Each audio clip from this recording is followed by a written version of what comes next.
இந்தியாவிலேயே பள்ளிகளில் சதுரங்க போட்டிகளை நடத்துவதில் தமிழ்நாடு முன்னோடியாக திகழ்கிறது என்று கிராண்ட் மாஸ்டர் விஸ்வநாதன் ஆனந்த் தெரிவித்துள்ளார். திருச்சியில் நிகழ்ச்சி ஒன்றில் அவரது லைட்னிங் கிட் நூலை விஸ்வநாதன் ஆனந்த் வெளியிட்டார்.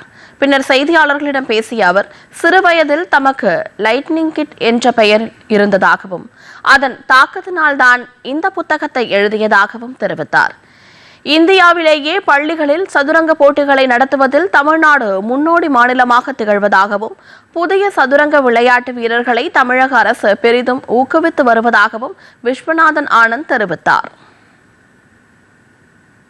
புக்கு லைட்னிங் கிட்னு எனக்கு சின்ன வயசில் ஒரு டைட்டில் கொடுத்தாங்க.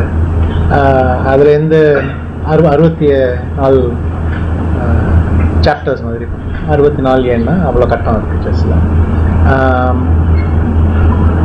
என் வாழ்க்கையிலேருந்து பல சுச்சுவேஷன்ஸில் நான் எப்படி என்ன கற்றுக்கிட்டேன், என்ன செஞ்சேன், என்ன செய்யலை எல்லாம் நம்ம பேசிட்டு ஜென்ரலாக ஒரு யங்கர் ஆடியன்ஸ் அவளுக்குன்னு எழுதின புத்தகம்.